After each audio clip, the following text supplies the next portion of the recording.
Malaquías es el último libro del Antiguo Testamento, amén, el último profeta. Capítulo 3, el verso 1 dice: He aquí yo envío mi mensajero, el cual preparará el camino delante de mí, y vendrá súbitamente a su templo el Señor, a quien vosotros buscáis, y el ángel del pacto, a quien deseáis vosotros.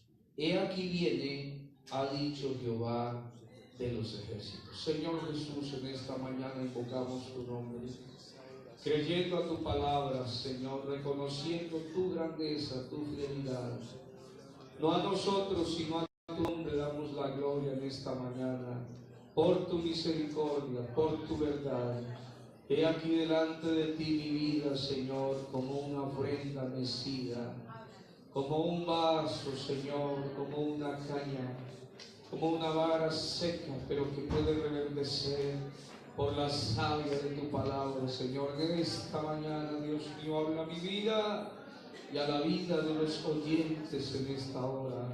En tu nombre, Jesús, lo declaramos. Amén. Pueden sentarse, hermanos, tengan la bondad. Queremos reiterar la bienvenida a todos los amigos y los hermanos en el nombre de Jesús. Y bueno, hemos terminado una serie la semana pasada que le titulamos La vida, la muerte y la resurrección de Jesús, ¿verdad? Amén. Ese es el Evangelio, ese es el verdadero Evangelio, es vivir como Él vivió, morir como Él murió y resucitar como Él resucitó. Por eso dice que todos los que hemos sido bautizados de Cristo o en Cristo Jesús, de Cristo estamos revestidos. Ya no vivo yo, mas vive Cristo en mí. O sea, para que el Evangelio se haga efectivo en nuestras vidas y se cumpla lo que dijo el apóstol Pablo: no me avergüenzo del Evangelio, porque es el poder de Dios, es la potencia de Dios para salvación a todo aquel que cree. Para que ese poder se haga efectivo en mi vida, yo tengo que vivir, tengo que morir y tengo que resucitar a una nueva vida. Gloria al Señor. Entonces, hoy el tema que he traído, porque quiero comenzar otra serie, pero a partir del otro domingo, si Dios quiere, empezaremos una nueva serie. No les voy a decir cómo se va a llamar, lo sabrán el domingo, pero hoy quiero decirles el tema que he traído, o que el Señor ha puesto en mi corazón, le he titulado El último mensaje. Amén. ¿Cómo es el tema de hoy? El último mensaje. Todo en esta vida es transitorio, todo en esta vida es pasajero, pero el hombre no quiere que las cosas buenas se acaben, ¿verdad? El hombre desea que el dinero no se acabe, ¿cierto? Que la fama nunca se acabe, que la fuerza, que la juventud nunca se acabe, pero todo es temporal. El dinero, la fama, el placer es temporal, la vida es temporal, y aún la ciencia. La Biblia dice que la ciencia, ¿qué? Se acabará. O sea, que imagínense cómo la ciencia está de avanzada hoy en día, pero la ciencia se va a acabar. Pareciera que no, pareciera que cada día se descubren cosas nuevas, el desarrollo de la ciencia es impresionante, pero la Biblia dice que la ciencia se acabará. Así que todo es temporal, todo es pasajero, pero el hombre quiere que las cosas que él desea no se acaben, nunca terminen. Y una de las cosas, o una de las tentaciones mayores del hombre, es el poder. Es una de las tentaciones mayores del hombre, el poder, la autoridad, porque hay una autoridad que es suprema y es la autoridad de nuestro Dios, pero de ahí en adelante hay autoridades que Él ha delegado. Pero dice la Biblia que aún las autoridades que Él delegó en el cielo se rebelaron unos. Se rebeló el querubín, aquel que había sido el sello de la perfección se rebeló con la tercera parte de los ángeles, porque no quiso sujetarse a la autoridad, número uno, y número dos, porque quería tener él la autoridad, o sea, quería tener poder. Fue una de las cosas que Satanás le dijo al Señor. Le mostró todos los reinos del mundo, o sea, le mostró el poder de este mundo que anhelan muchos hombres. Todo esto te daré si postrado me adorares. Pero el Señor le dijo: a tu Dios adorarás, escrito está, y a Él solo servirás. Demos una alabanza al Señor Jesús. Entonces una de las mayores tentaciones para el hombre es el poder. Y han habido muchos poderosos en esta tierra, empezando por el primer poderoso. ¿Cuál fue el primer poderoso? A ver, ¿quién se acuerda? Los lectores de la Biblia. Nimrod. Muy bien, estudiantes. Nimrod fue el primer poderoso de la tierra. Y el primer reinado que él tuvo fue Babel. Pero ahí hubo un juicio en ese proyecto de aquel primer poderoso de la tierra, y Dios los esparció. De ahí vienen las lenguas de ese Babel. Pero dice que luego él construyó Nínive. También fue una de las ciudades que construyó este hombre poderoso, Nimrod. Pero ¿dónde está Nimrod hoy? Aquel primer poderoso de la tierra, vigoroso, cazador delante de Jehová. ¿Dónde está? Yace en el sepulcro. Amén. Podríamos hablar de otro poderoso que se levantó después, y fue Faraón. Faraón llegó a ser tan poderoso que Dios quiso a través de Faraón hacer publicidad, porque el Señor es el mejor publicista que hay. O sea que hoy todo es marketing, ¿cierto? Pero nuestro Dios es el mejor publicista, el que causa mayor impacto de publicidad. Ha causado mayor impacto en toda la historia. Y dice la Biblia: para esto mismo te he levantado, hablando de Faraón, para mostrar en ti mi poder y para que mi nombre sea anunciado por toda la tierra. O sea que lo que Dios hizo en Egipto a través de Faraón hizo que la fama del Dios de Israel se esparciera por toda la tierra, de tal manera que cuando ellos llegaron siglos más tarde a la tierra prometida, entonces los de aquel lugar decían: hemos oído que vuestro Dios secó las aguas y hizo pasar por el seco en medio del mar. Vuestro Dios, hemos oído. ¿Y cómo llegó esa fama allí? Porque causó un impacto tan tremendo en Egipto lo que Dios hizo, que la fama se divulgó por toda la tierra. Pero ¿dónde está Faraón? En el fondo del mar. Allá quedó con su ejército Faraón, y cantamos: echó a la mar los carros de Faraón. Y hay evidencias arqueológicas, se han encontrado ruedas en el fondo del Mar Rojo de ese hecho. Creo, hermanos, que el hecho más grande, más sobrenatural que hizo Dios en la vida de Israel fue el cruce del Mar Rojo. Por eso es tan importante el cruce de ese mar. Es tan importante el cruce por las aguas del bautismo. Es un antes y un después en nuestra vida, que tenemos que asimilar nosotros y saber qué es lo que estamos haciendo allí, de dónde estamos saliendo y para dónde vamos. Gloria al nombre de Jesús.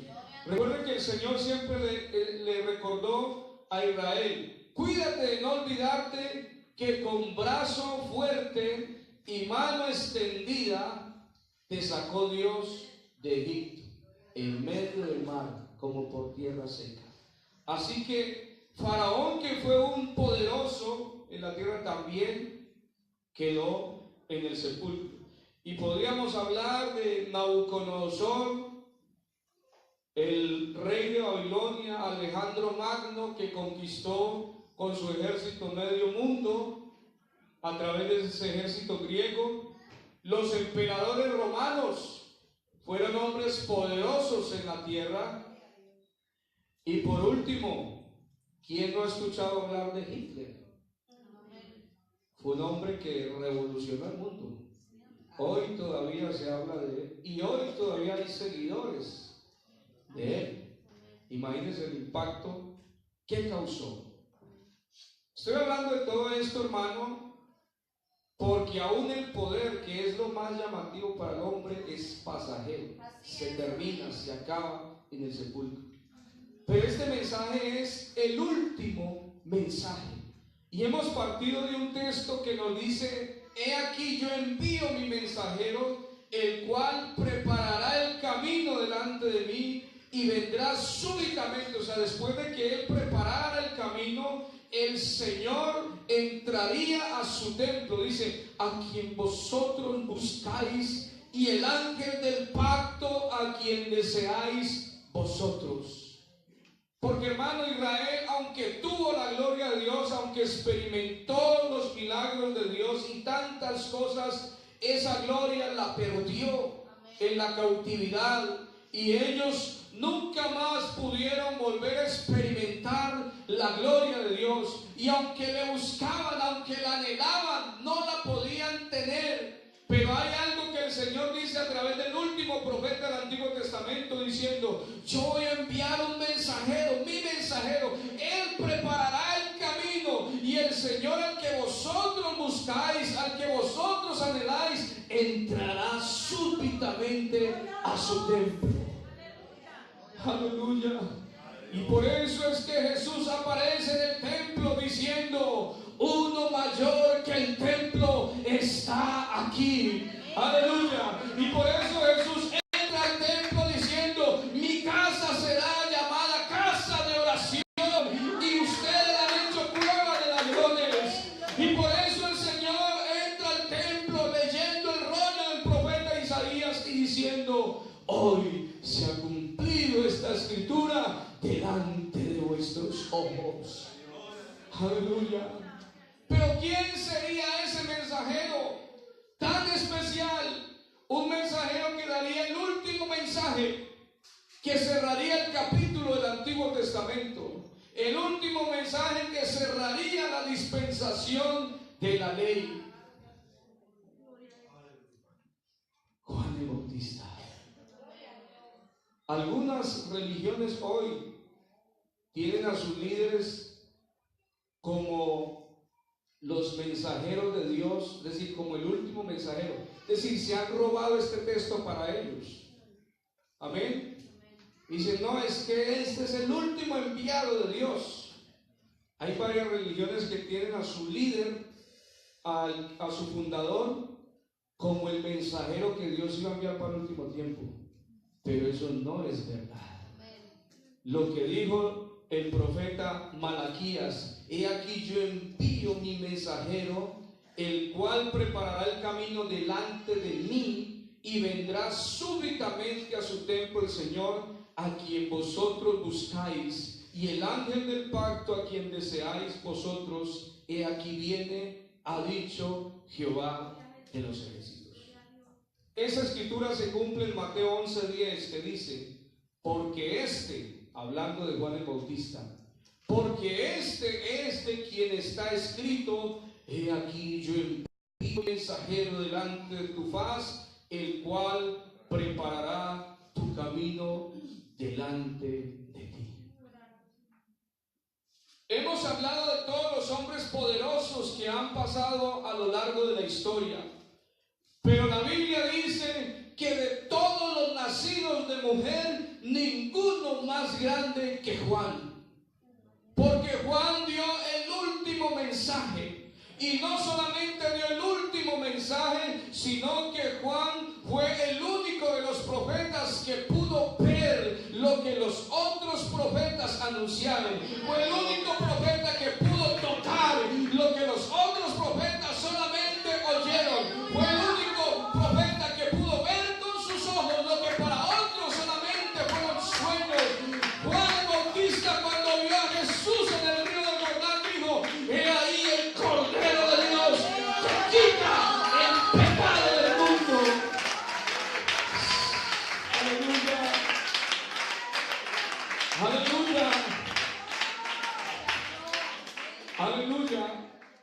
Mateo 11, del verso 11 al 14 dice: de cierto os digo, entre los que nacen de mujer no se ha levantado otro mayor que Juan el Bautista, pero el más pequeño en el reino de los cielos, porque este reino, hermano, de la gracia es mucho mayor.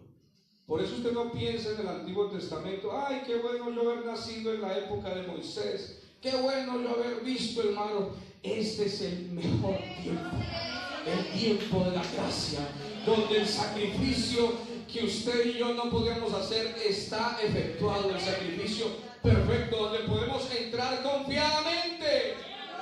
Allá, más allá del velo, usted puede entrar confiadamente hoy. Lo que era imposible para la carne, para la ley, por cuanto era débil en la carne, hoy es posible. Y dice: pero el más pequeño en el reino de los cielos mayor es que él. Desde los días de Juan, mire cómo parte. O sea, Juan fue un punto final del Antiguo Testamento y un punto de partida para el Nuevo Testamento, porque él trajo el último mensaje de arrepentimiento. Amén. Él trajo el último mensaje de arrepentimiento para Israel, para acercarlos a Dios. Pero a partir de ese momento, de ese mensaje, el reino, dice la Biblia, sufre violencia. Desde los días de Juan el Bautista hasta ahora, el reino de los cielos sufre violencia y los violentos lo arrebatan. Y concluye el Señor diciendo: porque todos los profetas y la ley profetizaron hasta Juan. ¿Está leyendo conmigo? Porque por ahí se han levantado muchos profetas ahora, falsos profetas. Porque la profecía de Dios tiene que ver con el propósito de Él, no con mi propósito. Por eso todos los profetas lo que anunciaron fue la llegada de aquel deseado de las naciones. Amén. Entonces dice: porque todos los profetas y la ley profetizaron hasta Juan, y si queréis recibirlo, él es aquel Elías que había de venir. El que tiene oídos para oír, oiga. Mas me gusta esa parte que dice el Señor, dice: mas ¿a qué compararé esta generación? Y yo quiero, hermano, dirigirme hoy a la iglesia con esta misma pregunta que hizo Jesús a sus oyentes. Dice, hablando de Juan: es el más grande de los que han nacido de mujer. Pero luego les dice, ¿a qué compararé esta generación? Es semejante a los muchachos que se sientan en las plazas y dan voces a sus compañeros diciendo: os tocamos flauta y no bailasteis. Os endechamos. ¿Qué es una endecha? Es un lamento, es un lloro en un luto, o sea, es una endecha. Dice: os endechamos y no lamentasteis, o sea, no llorasteis. Y esto a mí me aterra hoy, me preocupa hoy, porque Dios sigue hablando a nuestra vida hoy. Y parece que no reaccionamos de ninguna manera.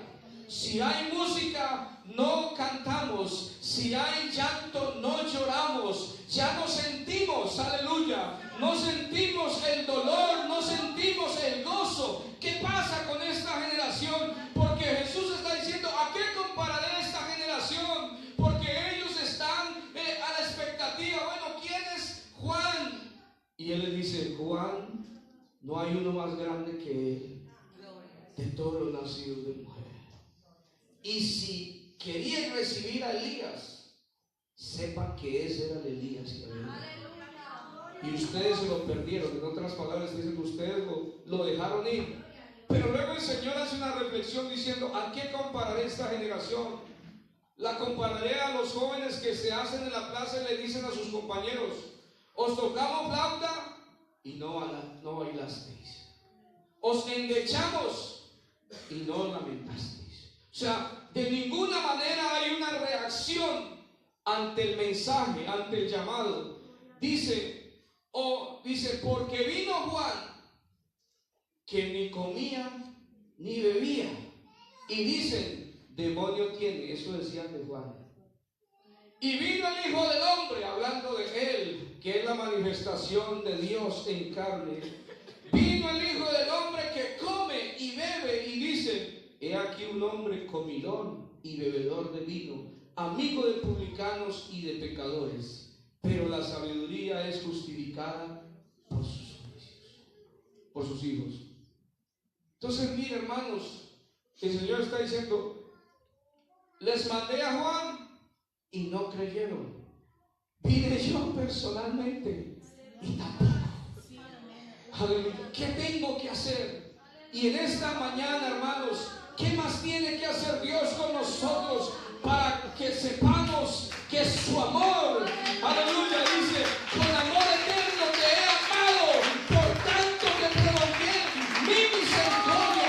¿Cuántas generaciones han pasado atrás para que el Señor te espere hoy a ti y te diga que te ama y que estás, hermano? Eres el fruto del último tiempo. Eres el resultado de la semilla que se está sembrando en la última hora. Porque, hermano, he hablado acerca de lo que es pasajero, porque la vida se nos va, se nos está yendo. Israel, cada vez que venía un profeta, ellos pensaban: ¿será este el Cristo? ¿Será este el Mesías?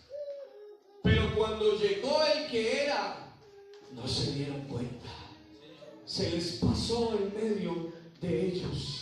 Y a veces nosotros nos comportamos así como creyentes.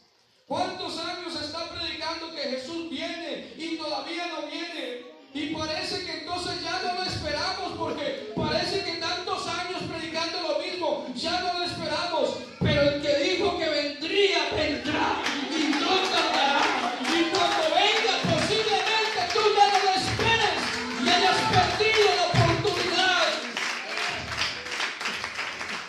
Porque estuviste dentro, porque fuiste llamado, porque fuiste escogido, porque comiste de su mesa. Y puede ser que cuando Él venga, ya no le estés esperando y hayas perdido los años que estuviste disfrutando del gozo de la salvación, de la presencia exquisita de Dios, de los milagros de Dios. Porque todo se acaba, pero la palabra de Dios permanece. Séquese la hierba, marchítese la flor, mas la palabra de Dios permanece para siempre. Aleluya.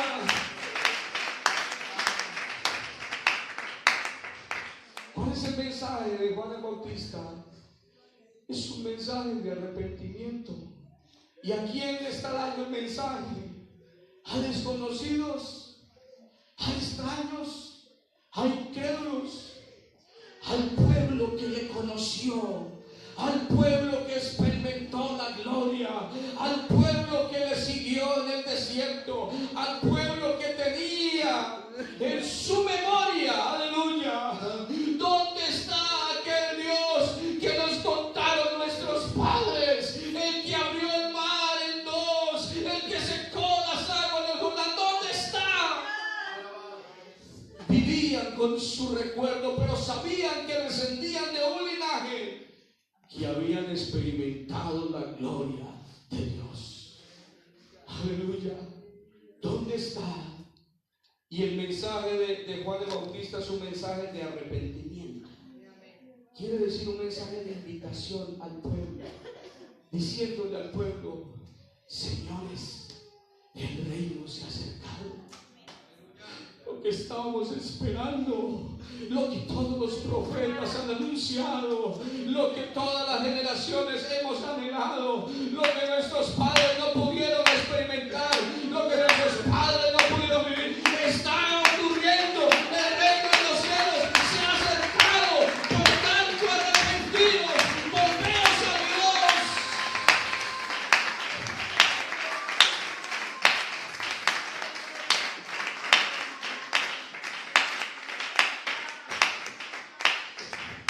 No somos desconocidos, no somos extraños. Conocemos al que es verdadero. conocemos al que es verdadero, conocemos las promesas de Dios, conocemos los milagros de Dios, conocemos a Dios, y es a nosotros, hermanos, es a nosotros que el mensaje sigue diciendo, sigue haciendo el mismo eco: arrepentidos, volveos a Dios. Porque el Señor le dijo a su pueblo: este pueblo de labios me honra, pero su corazón está lejos de mí. Que no suceda eso con nosotros, hermano. Que no suceda eso con nosotros. Que le honremos a Dios de labios, pero estemos lejos. Porque a veces pensamos que el arrepentimiento es la vez que pasamos adelante allá en el 80, en el 60. Yo me arrepentí. Necesitamos tener una vida de arrepentimiento. Significa una vida que se acerca a Dios continuamente, que le busca continuamente, todos los días le anhela, todos los días le desea, todos los días, como dijo David: oh, ¿cuándo vendré? ¿Cuándo vendré y me presentaré delante de Dios? Mi alma tiene sed del Dios vivo, como el siervo brama por las corrientes de las aguas, así clama por ti, oh Dios, el alma mía. David anhelaba el lugar de la adoración, porque solamente allí podía hablar con Dios, solamente ahí podía experimentar la presencia de Dios. Aleluya. Y hay algo que me llama la atención en la vida de David, y es que David, aunque era rey, no podía ministrar, porque eso solamente le correspondía a los sacerdotes, a la descendencia de Aarón. Sin embargo, cuando David trae el arca de Dios, que había estado por 20 años en una casa lejana, cuando él trae el arca de Dios, él se puso un efod. Dice la Biblia que se puso un efod, y el efod solamente lo tenían los sacerdotes. Entonces no sé qué hizo David en ese momento de gratitud, de decir: la presencia de Dios viene, la presencia de Dios viene a Jerusalén, y yo, ¿cómo voy a recibir la presencia de Dios? No puedo, no soy sacerdote. Quizás él se fue donde un sacerdote y le dijo: mira, mis túnicas reales te las voy a prestar, toma mis túnicas y dame el efod, porque viene la presencia de Dios y yo quiero la presencia de Dios en mi vida. Dame mis túnicas.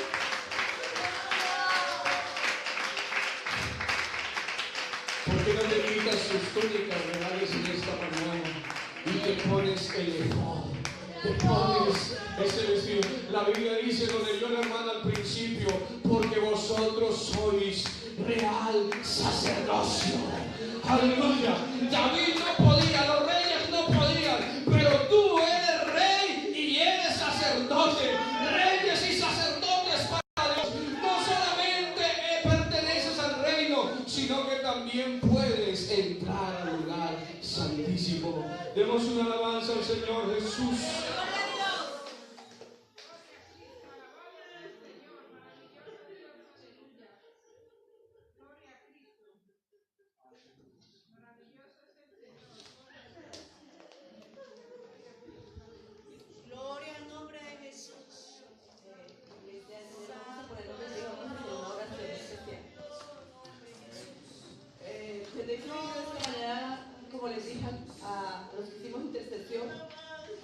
Dios me ha puesto en el corazón desde que llegué a este lugar de orar por esta familia de la hermana Natalia, por hermano Douglas, para que el Señor derrame paz en él y fortaleza a toda su familia.